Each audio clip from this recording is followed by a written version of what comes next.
when you drink, it burns down to you. So now, why we see this one glass of water in many different ways? Because the water is really exists, it is, then everyone should see it as water. So this is not the power of the physical object, it's the power of the individual mind. No? So, in that point of view, we can talk as like everything is a mental perceptions. So whatever you like I said, when you committed negative karma, like a negative karma is like such as out of anger, you shout into someone, out of anger, you beat into someone, out of anger, you criticize someone, and the consequences of that, it makes you such a negative state of mind. So when you're in a negative state of mind, nothing else makes you feel comfortable. Everything that you see out there makes you very uncomfortable. So things not turning against you. We feel that way. Everyone, we say like when I'm angry, says, "Oh, no one likes me." You know, people says that. Everyone's kind of criticizing to me. Even looks when you look at a tree, almost the tree is speaking to you. You know? That kind of feeling. But the reality, tree is not going to talk to you because my mind projection. You know? So that kind of like what we say like when you influence the thought in your mind, that projecting out there, we fail to recognize, we think that these things are against me. And then you go and chop the tree. It's not going to get away your anger. Then another tree comes up, you know. Especially as a hard work, if you go to bush and the anger, you know, then anger, you're going to fail. You can't chop all the trees. So that kind of we kind of really we want to get rid of this harmful or negative feeling, but we don't have an idea of how to get rid of it. So that's what I'm saying. Like whether you call the practitioner or not practitioner, we all have the same wish. We all don't want to be unhappy feeling. We all want to be happy. But the difference, like a practitioner who has the wisdom knows exactly what's the problem and then deal with that.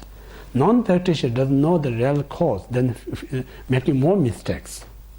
So that's the difference. So that's the wisdom is so important. Yeah. So anyway, we look at the water, we see the different things. Same like within the human, you know, some of us think it's the best drink is a cappuccino.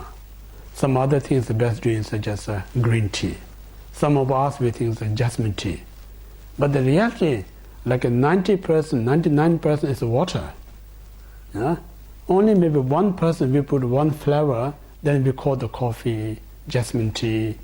We all sorts of level, but the reality only 1% of the water. We kind of change the flavor.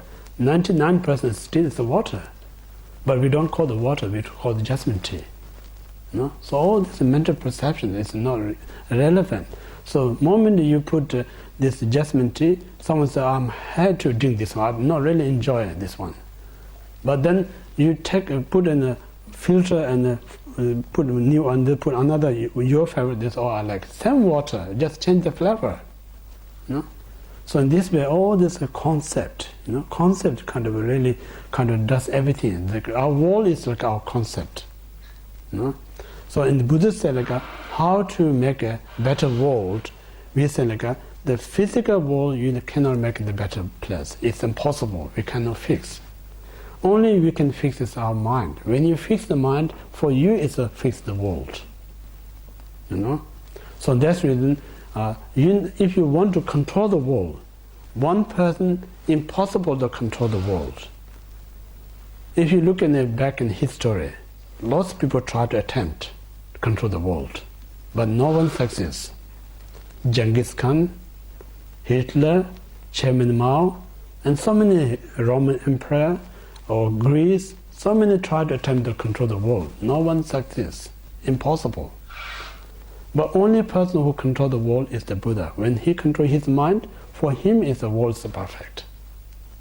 Yeah, makes sense or not? So that's the reason that if you really want to conquer the world, you should conquer your mind.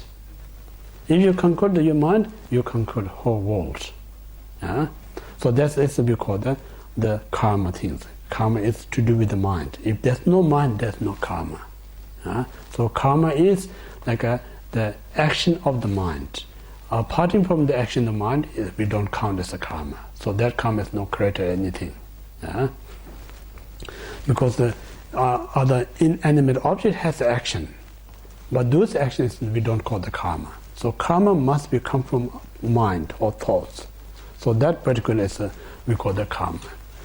So now within the karma, then we talk about three things, like a positive karma, negative karma, and neutral karma, three things. So each, like a neutral karma is neither going to bring you happy or unhappy, just neutral. The only things bring us happy or unhappy is the positive and negative karma. So how we defined positive and negative? Yeah?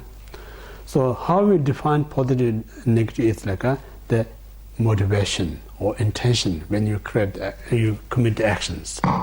So motivator, like when we talk about like attachment, anger, and ignorance. So first I'm talking about negative karma. Yeah, out of attachment, anger, and ignorance, whatever action that you committed or perform, those actions we call the negative actions. Within negative action, there is a complete negative action and incomplete negative actions. Every karma not necessarily a complete one. Yeah? So we need to know what makes it complete, what makes it incomplete is important. So complete means like with motivation, unmistakably you hurting someone. That's the complete one. So means like what we're saying talking is like when we talk about negative karma, there's a countless negative karma. So this countless negative karma sums up three groups. Yeah? So when we sums up in three groups, so we talk about the mind, speech, and the body.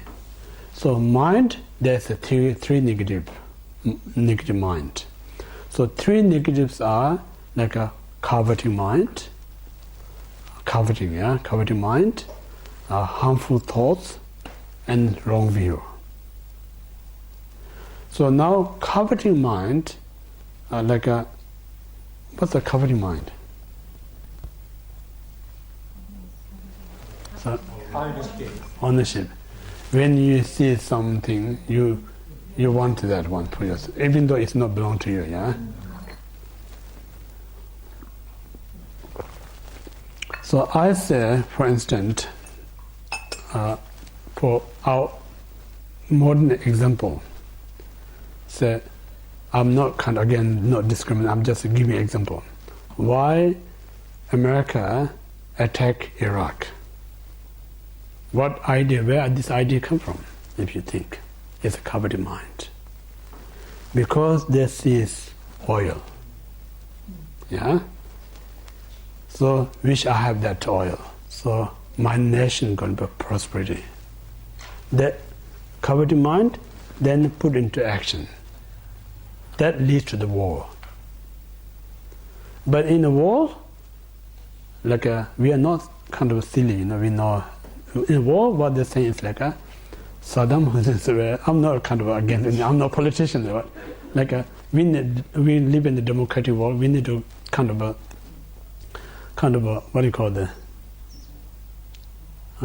what words?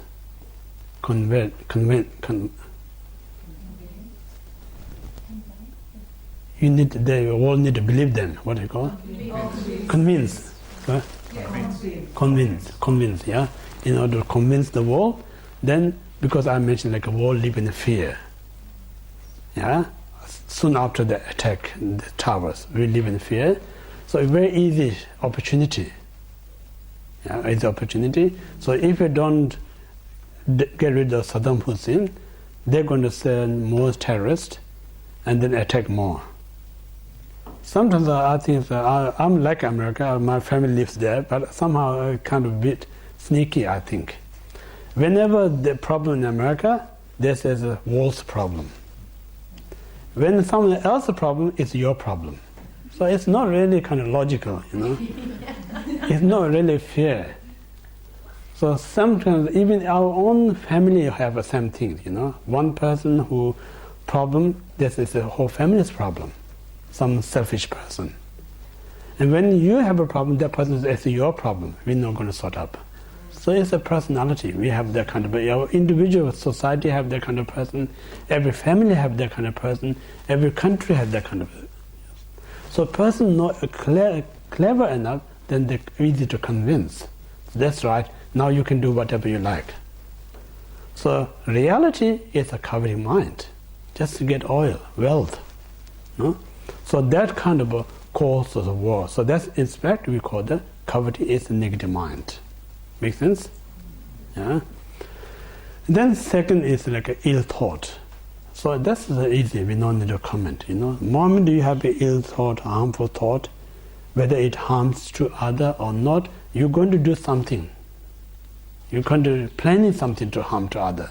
The moment you're planning, whether it kind of harm other or not, you create a negative karma.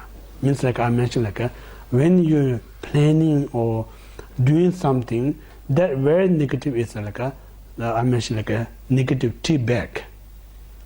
This negative tea bag, you put it in your mental water, make this kind of flavor, but you don't realize it, So the moment you drink, then you realize, oh, this is that tea. So similar, we think I'm planning to harm someone.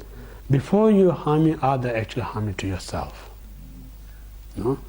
So if you know about that, much easier to avoid negative karma. But if you don't understand that, then people say, well, I cannot stop harming others because this person harmed to me. So it's almost like I need to take revenge. If I not take revenge, my ego says you are weak. So reality, ego not helping me, actually ego more harming to myself. We don't ego is like an American policy. Yeah. Ego is American policy. Say you are weak if you don't attack Saddam Hussein. You are weak if you don't attack Afghanistan. Then the whole nation of Americans says, oh, no, we don't want to be weak. We want the superpower in the world, Go and attack them. But then now you see the consequence of the economic crisis. Because the billions of dollars, I'm not a politician, I'm just talking about the example, spends the billions of dollars, say I want to be a powerful nation, and I got suffer. Now I don't know how to end this war. We're struggling. The whole nation struggling. So in this way, sometimes if you not have a wisdom, just out of ego, it's very easy to make mistakes. So that's the reason harmful thought is not going to be helpful. It makes lots of mistakes in this life, also do lots of harmful in the future lives. So therefore, one should be careful. So that's the second harmful thought. And then third is the wrong view. Some point we are mixed. At one point we have a right view, we believe cause and effect. Another hand, we are half and half. Half we have a view, half we have a wrong view. So half what we have a view is we believe cause and effect. One point, if I do this, I'm going to get these consequences. Another hand, we disregard. Say, I say something, I do something wrong. As long as no one knows, I'm all right. That's the wrong view. Doesn't matter whether people knows or they don't know. As long as you do the wrong thing, it has the consequences. We try to think I'm smart, no, I try to hide, no one knows. As long as no one knows, I'm all right. That's the wrong view, You create the cause, the result going to be there. Yeah? So we live in half-half. Half is right view, half is wrong view. Yeah? So these three is we call the negative mind. Yeah, three negative mind.